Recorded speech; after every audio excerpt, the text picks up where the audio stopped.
మీ తరఫున కొట్లాడడానికి, మీ గొంతును వినిపించడానికి ఈ రోజు భువనగిరికి వచ్చిన మన నాయకుడు కేసీఆర్ గారికి స్వాగతం తెలియజేస్తూ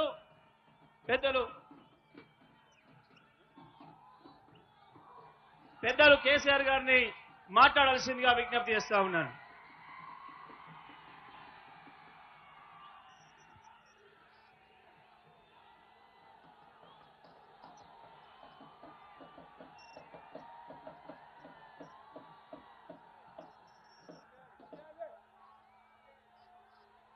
గౌరవనీయులు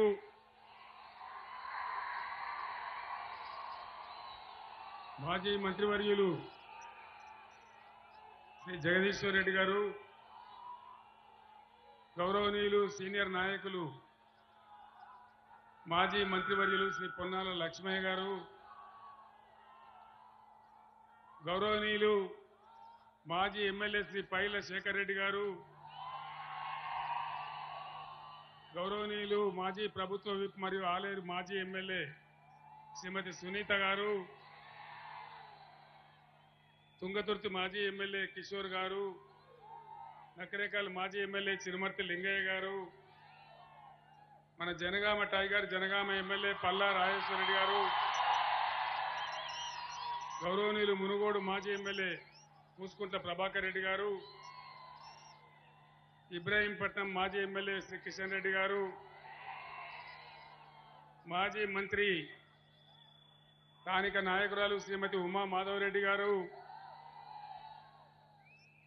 జడ్పీ చైర్మన్లు, స్థానిక సంస్థల ప్రజాప్రతినిధులు,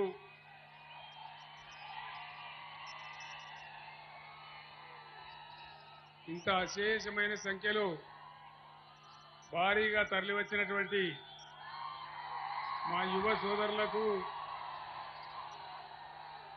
అన్నాదమ్ములకు, అక్కా చెల్లెలకు అందరికీ నా నమస్కారం.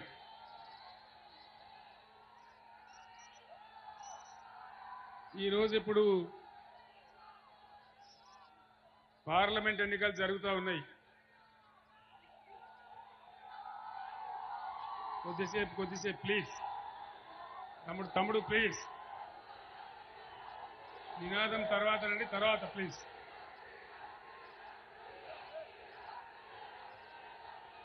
ఇప్పుడు మనకు పార్లమెంట్ ఎన్నికలు జరుగుతూ ఉన్నాయి. ఈ ఎన్నికలలో 3 పార్టీలు ప్రధానంగా పోటీ చేస్తూ ఉన్నాయి. అందులో ఒకటి బీజేపీ, 2 కాంగ్రెస్, 3 బీఆర్ఎస్.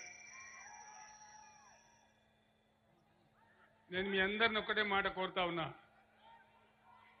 ఒక పిచ్చిలో ఉన్మాదంలో కాకుండా ఆలోచన చేసి ప్రజాస్వామ్య పరిణతితో మనం ఓటేసినట్టయితే మనకు, మన రాష్ట్రానికి, మనందరికీ కూడా లాభం జరుగుతుంది. భారతీయ జనతా పార్టీ 10 సంవత్సరాల నుంచి ఈ దేశాన్ని పరిపాలిస్తూ ఉంది. ఏ వర్గం ప్రజలకైనా ఈ దేశంలో న్యాయం జరిగిందా? బీజేపీ హయాంలో పెద్ద పెద్ద నినాదాలు, మేక్ ఇన్ ఇండియా, సబ్కా సాత్ సబ్కా వికాస్, ఇవన్నీ కూడా చాలా పెద్ద పెద్ద మాటలు చెప్పినారు. ఏమన్నా లాభం జరిగిందా? ఎవరికన్నా జరిగిందా? 18 లక్షల ఉద్యోగాలు ఖాళీ ఉన్నాయి దేశవ్యాప్తంగా. మోడీ ప్రభుత్వం దాన్ని నింపడం లేదు. ఇది నిజమేనా? కరెక్టేనా? ఇది న్యాయమా అన్యాయమా? అదే రకంగా బేటీ పడావో బేటీ బచావో, ఏ బేటీ కన్నా పడాయించిండ్రా? ఏ బేటీనన్నా బచాయించిండ్రా? మొత్తం ఎక్కడ చూసినా మహిళల మీద దౌర్జన్యాలు జరుగుతూ ఉన్నాయి బీజేపీ పాలిత రాష్ట్రాలలో. దేశవ్యాప్తంగా వార్తలు చూస్తే కళ్ళలో నీళ్ళొచ్చే పరిస్థితి ఉంది. మహిళల మీద రోజు దాడులే, దళిత మహిళల మీద, పేద మహిళల మీద. అదేవిధంగా మన భారతదేశ రూపాయి విలువ ఎంత ఇయ్యాలా? విలువ ఎంత? మన భారతదేశ డాలర్ కరెన్సీ చూస్తే దేశ చరిత్రలో ఏనాడు కూడా పడిపోనంత హీన స్థాయికి పడిపోయి 83 రూపాయలకు దిగజారిపోయింది. అంతర్జాతీయంగా ఇది భారతదేశ గౌరవం, ఇది బీజేపీ పరిపాలన ఫలితం. నేను ఒక్కటే మాట మీకు మనవి చేస్తా ఉన్నా. ఏం జరుగుతా ఉంది ఇలా ఈ ఎలక్షన్లలో? ఏం జరుగుతా ఉంది? అది ఏందా బాబు? సపోర్ట్ బంద్ చేయమని చెప్పు. జనరేటరా ఏందది? చందు నిలబడ్డం, నువ్వు సపోర్ట్ ఎంత చూడు. ఈరోజు ఏం జరుగుతా ఉంది? ఒక పార్టీ ఏమో దేవుని పేరు చెప్పి ఓట్లు అడుక్కుంటుంది, ఇంకో పార్టీ ఏ ఊరికి పోతే ఆ ఊరు దేవుని మీద ఒట్లు పెట్టుకుంటుంది. ఒకడేమో ఓట్లు, ఒకడేమో ఒట్లు. ఇదే జరుగుతుంది కదా. ఇవ్వలే బాబా, అది నిలబడతలేదా? చప్పుడైంది అది.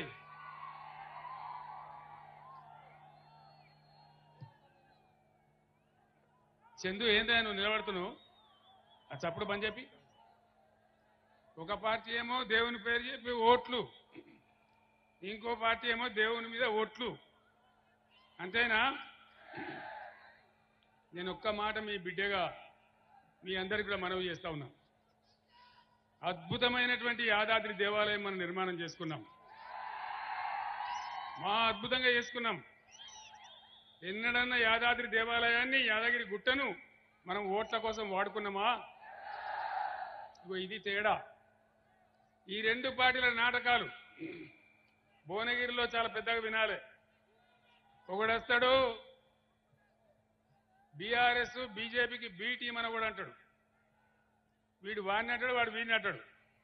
కానీ భువనగిరిలో జరిగింది ఏందండి? భువనగిరిలో బీజేపీ కాంగ్రెస్ రెండు మిలాఖత్ అయిపోయి మున్సిపల్ బీఆర్ఎస్ చైర్మన్ దించేసి కాంగ్రెస్ వాడు చైర్మన్, బీజేపీ వాడు వైస్ చైర్మన్. ఈ మాట నిజమేనా? మరి ఎవరికి బి టీం? ఇలా మోడీ ప్రభుత్వ హయాంలో రూపాయి విలువ పడిపోయింది, మహిళలకు రక్షణ లేదు, నిరుద్యోగం పెరిగిపోయింది, దేశంలో పేదరికం పెరిగిపోతా ఉంది, అనేక సమస్యలుంటే అదేం లేదు.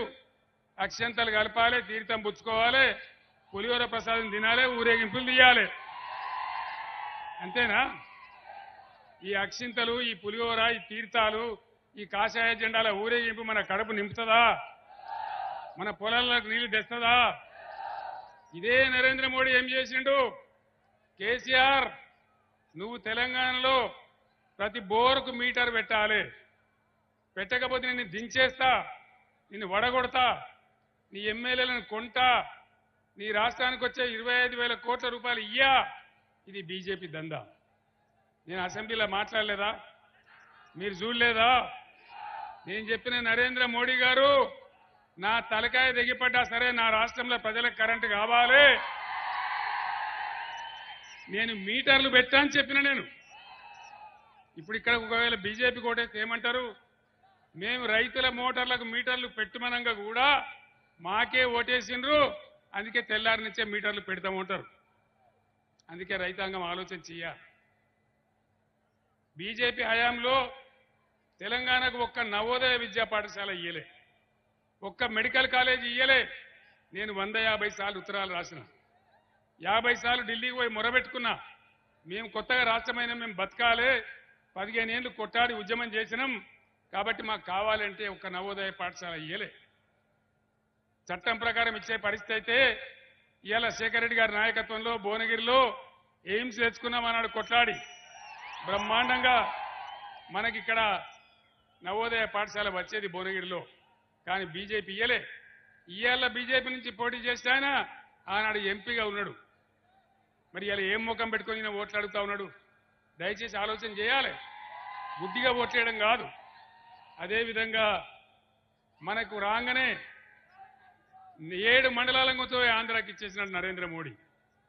400 మెగావాట్ల సీలేరు ప్రాజెక్టు తీసుకుపోయి ఆంధ్రాకి అప్పచెప్పినాడు. మన నోట్లో మన్ను కొట్టి.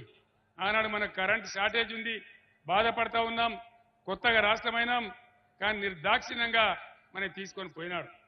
కాబట్టి దయచేసి నేను మీ అందరినీ కోరుతా ఉన్నా, నరేంద్ర మోడీ లేకుండా, బీజేపీ లేకుండా ఇంకా ఏ ప్రభుత్వం ఉన్నా కేంద్రంలో మనకు బ్రహ్మాండంగా లాభం జరిగేది. తెలంగాణ భారీగా నష్టపడ్డదే భారతీయ జనతా పార్టీ కేంద్ర ప్రభుత్వం వల్ల. మళ్ళీ సిగ్గు లేకుండా వాళ్ళు ఏ విధంగా ఓట్లు అడుగుతున్నారో, ఏం మాట్లాడుతున్నారో మీరు ఆలోచన చేయాలి. ఆనాడు తప్పిపోయి ఓటేస్తే బీజేపీకి 4 ఎంపీలు గెలిచింది. అందులో ఒక ఆయన కేంద్ర మంత్రి అయిండు. ₹1 అనేది తెచ్చిర్రా వీళ్ళు, ₹1 ₹5 పైన చేసిండ్రా. మరి ఇప్పుడు గెలిపిస్తే ఏం చేస్తారు? ఏమైనా చేస్తారా? ఏం లేదు. ఇక పసుపు కలప, బియ్యం కలప, అక్షింతలు కలప, ఊరూరికి వంచ, పులిహోర వండ, 10 మందికి పెట్ట, ఓట్లు దొబ్బ. అంతేనా? యువకులకు నీకు ముఖ్యంగా మనవి చేస్తా ఉన్నా, మా వయసు మీరిపోతా ఉంది. ఈ తెలంగాణ మీది, భవిష్యత్తు మీది. ఈ రాష్ట్రాన్ని ముందుకు నడిపేది మీరు. మీరు ఆలోచన చేసి బుద్ధితో ఏం జరుగుతా ఉంది ఈ పార్లమెంట్ ఎలక్షన్లో, ఎవరు గెలిస్తే ఈ రాష్ట్రానికి లాభం, ఎవరి వల్ల మనకు మేలు జరుగుతుంది అనేది ఆలోచన చేసి చేయాలి. ఇక కాంగ్రెస్ పార్టీ తెలంగాణకు 1956 నుంచి ఇప్పటిదాకా మన శత్రువే కాంగ్రెస్ పార్టీ. ఉన్న తెలంగాణను ఊడగొట్టి ముంచిందే కాంగ్రెస్ పార్టీ. 58 ఏళ్లు గోసపడ్డం. భువనగిరి ప్రాంతం, ఆలేరు ప్రాంతం, జనగామ ప్రాంతం ఎంత గోసలో ఉండే. నీళ్ల వ్యాపారాలు ఉంటుండే, ట్యాంకర్లు ఉంటుండే, బిందెలు పట్టుకొని మోసుడు ఉంటుండే. ఎన్ని బాధలు అనుభవించడం. 58 ఏళ్లలో వలస పోవడం, పట్నం పోవడం, ఆటో నడుపుకోవడం, మన వ్యవసాయాలు మూలకు పెట్టడం, అనేక రకాలుగా బాధలు పడ్డాం. ఆనాడు ఎవరు లేకపోయినా, ఎవరు ధైర్యం చేయకపోయినా ఖచ్చితంగా ఈ తెలంగాణ విముక్తి కావాలి, ఇది సొంత రాష్ట్రం కావాలి, బ్రహ్మాండంగా ఉండాలని నేను ఒక్కని, నాతో పాటు జగదీష్ రెడ్డి లాంటి 10 మంది పిడికడ మంది మిత్రులతోని ఆనాడు ఎవడు లేకపోయినా మిమ్మల్ని నమ్ముకొని నేను ఉద్యమం ప్రారంభించిన. 15 సంవత్సరాలు నిరాఘాటంగా కొట్లాడి చివరికి చావు నోట్లో తలకాయ పెట్టి నిమ్స్ దవాఖానలో నేను చచ్చిపోతానో బతనో అనే టైం దాకా కొట్లాడితే అట్లా తెలంగాణ రాష్ట్రం వచ్చింది. మీరు ఎక్కడి వాళ్ళు అక్కడ విజృంభిస్తే, మీరందరూ పులిలా కొట్లాడితే, నేను చస్తానో బతనో ఆందోళన మీరు ఆందోళన చేస్తే ఆనాడు తల వంచి తెలంగాణ ఇచ్చింది. తర్వాత మనకు అధికారం వచ్చింది. 10 సంవత్సరాలు నడిపినాం. కులము, మతము, జాతి వివక్ష లేకుండా అన్ని వర్గాల ప్రజలకు మేలు జరగాలని చాలా మంచి కార్యక్రమాలు చేసుకున్నాం. నేను తెచ్చిన రాష్ట్రంలో నా ప్రజలను ఒక తల్లికోడిలాగా పిల్లలను కాపాడుకున్నట్టు ఈ వర్గం ఆ వర్గం లేకుండా అందరినీ కూడా ఆదరణ చేసుకున్నాం. ప్రతి వాళ్ళని కాపాడినాం. రైతుల విషయానికి వద్దాం. ముందు రైతులకు సంవత్సరానికి ఎకరానికి 10,000 ఇచ్చి బ్రహ్మాండంగా రైతు బంధు కార్యక్రమం భారతదేశంలోనే మొట్టమొదటిసారి తెచ్చిన గవర్నమెంట్ బీఆర్ఎస్ గవర్నమెంట్. ఒక సంవత్సరం లోపలనే మంచిగా చేసి, చెడిపోయిన కరెంటును మంచిగా చేసి 24 గంటలు కన్ను రెప్పపాటు కూడా పోకుండా బ్రహ్మాండంగా కరెంట్ ఇచ్చుకున్నాం, నీళ్ళు ఇచ్చుకున్నాం. మన భువనగిరిలో అయితే బస్వాపూర్ ప్రాజెక్ట్ కంప్లీట్ చేసుకున్నాం. నీళ్ళు రాబోతే ఇప్పుడు నీళ్ళు వస్తాయి మీ అందరికీ. ఆలేరుకు, భువనగిరికి ప్రాజెక్టు కట్టుకున్నాం. వడ్లు బ్రహ్మాండంగా ఎంఎస్పీకి కనీస మద్దతు ధర ఇచ్చి ఒక గింజ కూడా లేకుండా కొనుగోలు కేంద్రాలు పెట్టి వడ్లు కొన్నాం. ఆ కొన్న వడ్ల పైసలు కూడా రైతులకు నేరుగా బ్యాంకులో వేసిన. ఇలా కాంగ్రెస్ ఏం చేసింది? అడ్డగోలు హామీలు ఇచ్చింది. అడ్డగోలుగా హామీలు ఇచ్చి కేసీఆర్ 10,000 ఇస్తాడు కదా, మేము 15,000 ఇస్తాం. కేసీఆర్ 1,00,000 మాఫీ చేసిండు కదా, మేము 2 లక్షలు మాఫీ చేస్తాం చెప్పిండ్రా? రైతు బంధు అందరికి వచ్చిందా? రాలేదా? ఇది ప్రజల మాట, నేను చెప్తలేను. రాలేదు కదా. ఉంటుందో ఊడగొడతారో అది కూడా తెలుస్తలేదు. 5 ఎకరాలకే ఇస్తాం, 3 ఎకరాలకే ఇస్తాం. నీ అబ్బా జాగిరి పోతుందా? నీ ముల్లేమన్నా పోతుందా? రైతులకు ఏమైనా బెంచ్ కార్లు ఉన్నాయా? రైతుల దగ్గర ఏమైనా కోట్ల రూపాయల ఆస్తులున్నాయా? 5 ఎకరాలకు ఎత్తామంటే 6వ ఎకరం నోడు ఎటు పోవాలి? 7 ఎకరాల నోడు ఎటు పోవాలి? ఒక దెబ్బ అది పెట్టినరు. తర్వాత ప్రాజెక్టుల నీళ్ళు ఇచ్చే కాడ నీళ్లు సరిగా ఇయ్యలే, అట్లా పంటలు ఎండబెట్టినరు. మంచిగా నడిచిన కరెంటు నాశనం చేసి ఎప్పుడు పోతుందో ఎప్పుడు వస్తుందో మళ్ళా ఆ పరిస్థితి తెచ్చి మొత్తం పొలాలనే పెట్టినారు. మాయమైపోయిన బోరు బండ్లు మళ్ళా ఊర్లలోకి వచ్చినాయి. క్రేన్లు పెట్టి పూడికలు బాయిలు తీసేటువంటి క్రేన్లు మళ్ళా ఊర్లలోకి వచ్చినాయి. ఇది సమంజసమేనా? అటు రైతు బంధు ఇయ్యలే, రైతు బీమా కూడా ఉంటుందో ఊడగొడతారో తెలియదు, కరెంటు సరిగ్గా ఇయ్యలే. చివరి కష్టపడి 4 వేసినోడు 2 ఎకరాలు పండితే, 5 వేసినోడికి ఎకరం పండితే, 2 వేసినోడికి 1 ఎకరం పోయి ఇంకొక ఎకరం పండితే ఇలా కొనుగోలు కేంద్రాన్ని తీసుకపోతే దానికి కొనే దిక్కు లేదు. తడిసిపోయే కాడ తడిసిపోతా ఉన్నాయి. ధర సరిగ్గా ఇస్తలేరు.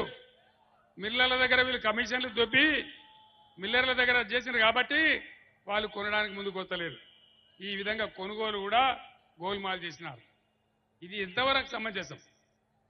4 నెలల కింద 5 నెలల కింద మంచిగా నడిపించబండి కరెంటు పెట్టుకొని తెల్లారిపోయి పొలం చూసుకున్న రైతులు మళ్ళా పాములు తేలి గురువంగా రాత్రి పూట పోయి మోటార్ పెట్టే దుర్మార్గమైన పాలన ఈ కాంగ్రెస్ పార్టీ తీసుకొచ్చింది. 9 ఏళ్ళు ఇచ్చింది కదా కేసీఆర్, 9 సంవత్సరాలు ఇచ్చింది కదా బీఆర్ఎస్ ప్రభుత్వం. కేసీఆర్ పక్కకు జరగంగానే కట్కేసినట్టే కరెంటు మాయమవుతుందా? ఈ మాత్రం శాతనైతే లేదా వీళ్ళకు? 9 ఏళ్ళు నడవనే నడిచే తొవ్వ పడనే పడే, పడ్డ తొవ్వలో నడవతలేదా? మరి వీళ్ళని ఏమనాలి? దద్దమ్మలు అనకపోతే ఏమనాలి?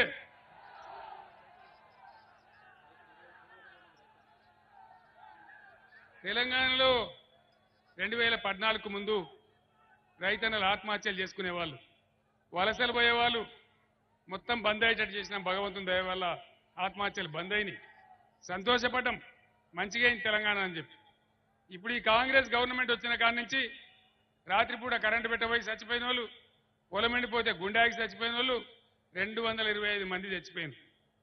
225 మంది చచ్చిపోతే పోయినరాయా ముఖ్యమంత్రి గారు, నువ్వు పోయి చూడు, వాళ్ళని పరామర్శించు, వాళ్ళ కుటుంబాన్ని ఆదుకోమంటే మనం ఉన్నప్పుడేమో దర్జాగా రైతు బీమా పెట్టినాం. ఎవరైనా రైతు చచ్చిపోతే వారం లోపల వాళ్ళ ఇంటికి 5 లక్షల రూపాయలు వచ్చినాయి. మీరు పోయినరాయా వాళ్ళని సంజాయించారంటే ముఖ్యమంత్రి ఓడు, మంత్రులు ఓరు, ఎమ్మెల్యేలు ఓరు. అంటే రైతులంటే మీకు అంత కనబడతలేరా? అంత అగ్గువైపోయినరా? అంత అధ్వానం అయిపోయినరా రైతులు? పోలే.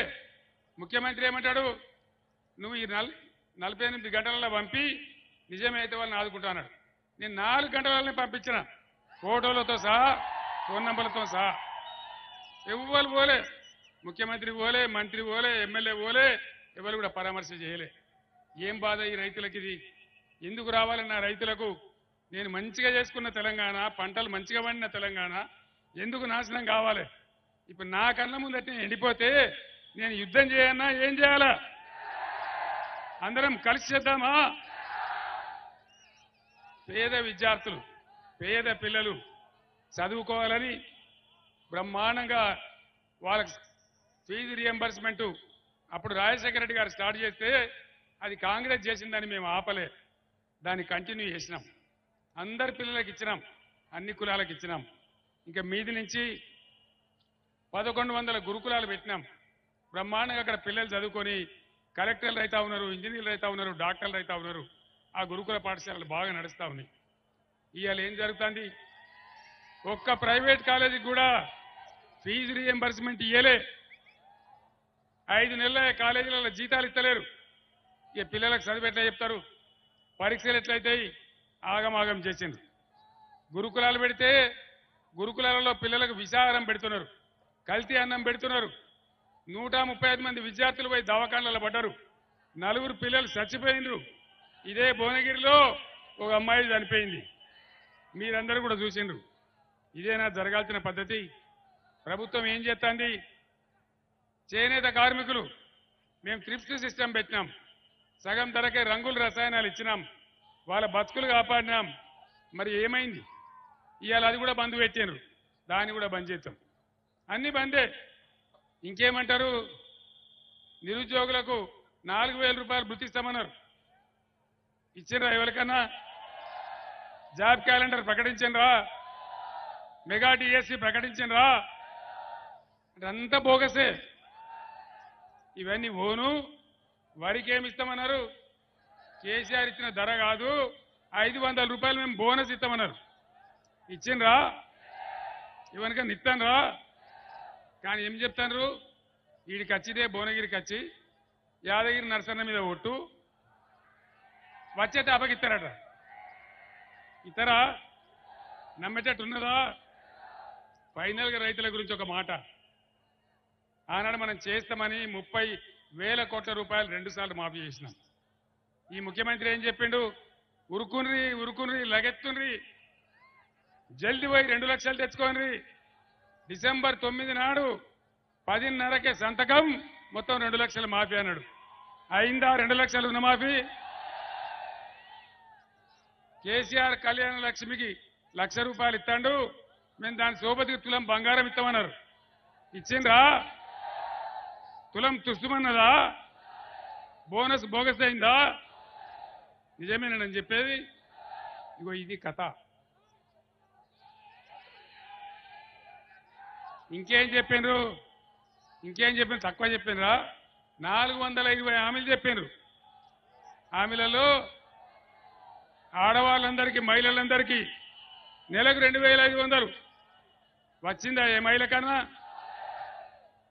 ఇలా గృహజ్యోతి విద్యుత్ అన్న వస్త్రానికి పోతే ఉన్న వస్త్రం పోయిందని అది ఇస్తే మొత్తుకుంటా ఉన్నారు జనం. అన్న ఇంతకుముందు మాకు 800 వచ్చేది, ఇవాళ మాకు 1,500 1,600 బిల్లు పడుతుందని మొత్తుకుంటా ఉన్నారు. అది ఫెయిల్ చేసిండ్రు.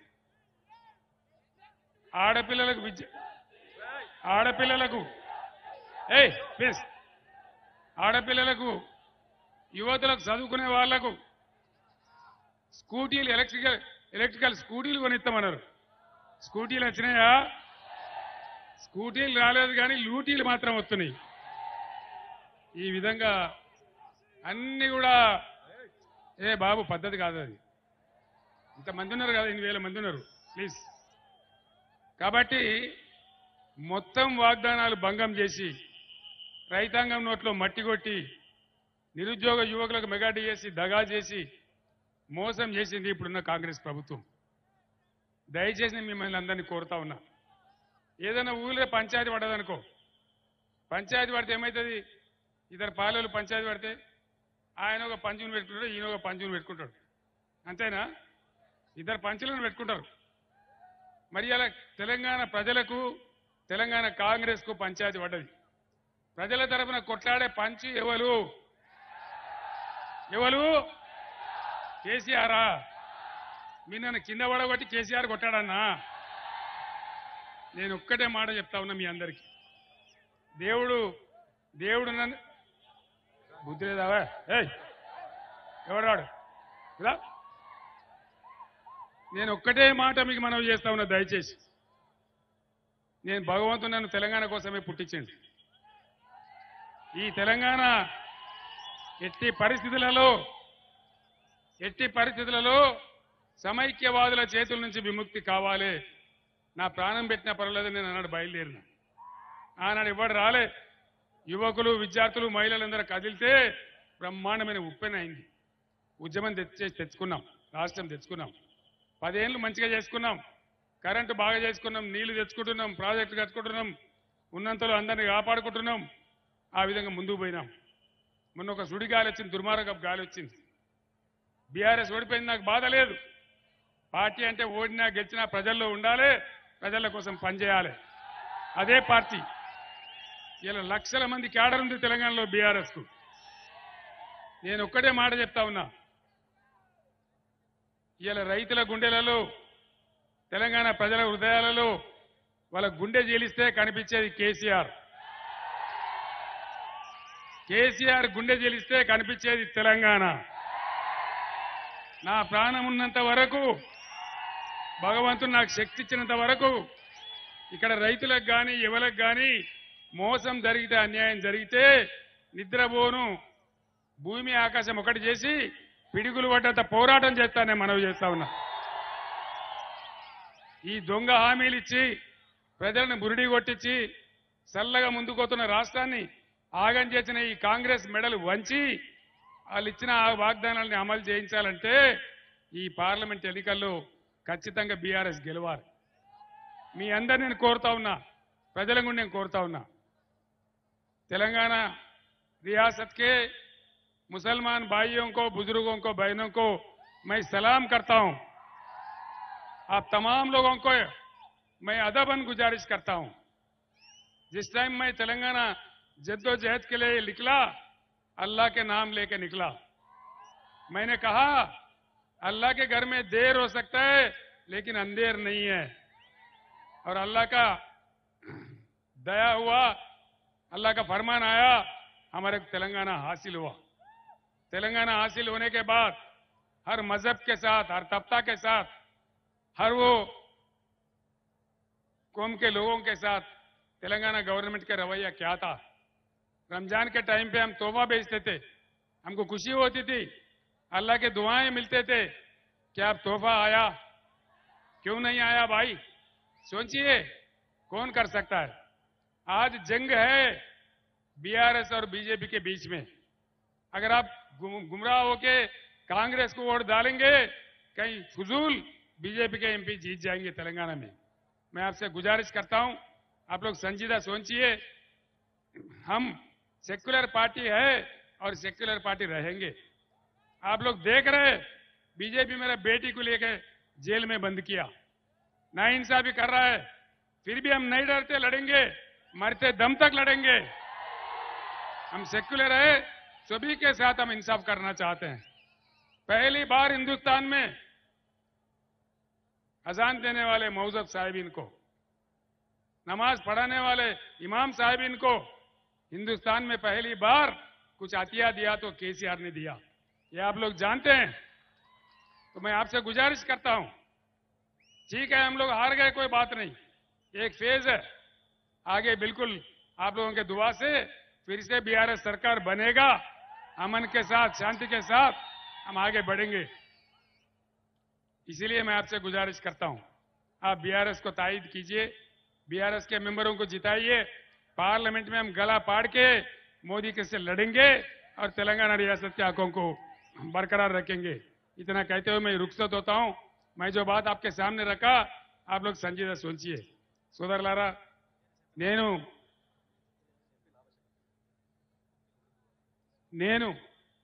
అక్కడి నుంచి వస్తూ మధ్యలో చాలా గ్రామాలలో ఆపారు, పూలు చల్లారు. కొంచెం ఆలస్యంగా వచ్చినా ఇంత పెద్ద సంఖ్యలో సముద్రంలాగా మీరందరూ వచ్చి స్వాగతం తెలిపినారు. నేను ఒక్కటే మాట మనవి చేస్తా ఉన్నా, బీఆర్ఎస్ తరఫున పోటీ చేసే అభ్యర్థి క్యామ మల్లేష్ గారు బలహీన వర్గాలకు చెందిన అభ్యర్థి. ఆయన మంచి అనుభవం ఉన్న నాయకుడు, పట్టుదల ఉన్న నాయకుడు, నిజాయితీ ఉన్న నాయకుడు. ఆయన గెలిచినట్టయితే బ్రహ్మాండంగా మీ సేవలో 24 గంటలు పనిచేసే వ్యక్తి. నేను ఇంకో మాట చెప్తా ఉన్నా, ఆయన డబ్బుల కోసం రాలే, ఆయన మంచి ఆస్తిపరుడు, మంచి చదువుకున్నవాడు, రాజకీయంగా నిటారుగా అనుభవం ఉన్న వ్యక్తి. ఇట్లాంటి వ్యక్తులు గెలిస్తే ప్రజలకు తలలో నాలుకలాగా ఉంటారు, మీలో ఒకటిగా ఉంటారు. బ్రహ్మాండమైన మెజార్టీ ఇచ్చి బలహీన వర్గాల అభ్యర్థి అయినటువంటి క్యామ మల్లేష్ గారిని గెలిపించాలని నేను పేరున మీ అందరినీ కోరుతా ఉన్నా. మా కార్యకర్తలతో, నాయకులతో నేను కోరుతా ఉన్నా, దయచేసి ఈరోజు చూపించిన ఉత్సాహాన్ని 7 నియోజకవర్గాలలో మీరు 13వ తారీఖు వరకు చూపించి మల్లేష్ గారి కారు గుర్తుకు ఓటేపించి బ్రహ్మాండంగా కారు గుర్తు గెలిపించాలని, కేసీఆర్ కంఠంలో ప్రాణముండంగా మీతో ఉంటాడని, మీకోసమే ఉంటాడని మరొక్కసారి తెలియజేస్తూ నేను సెలవు తీసుకుంటా ఉన్నా. జై తెలంగాణ, జై తెలంగాణ, కారు గుర్తుకే, జై తెలంగాణ, కారు గుర్తుకే. ధన్యవాదాలు. ఇప్పుడు చెప్పండి స్లోగన్. జై కేసీఆర్, కేసీఆర్ నాయకత్వం, కేసీఆర్ నాయకత్వం, జై తెలంగాణ.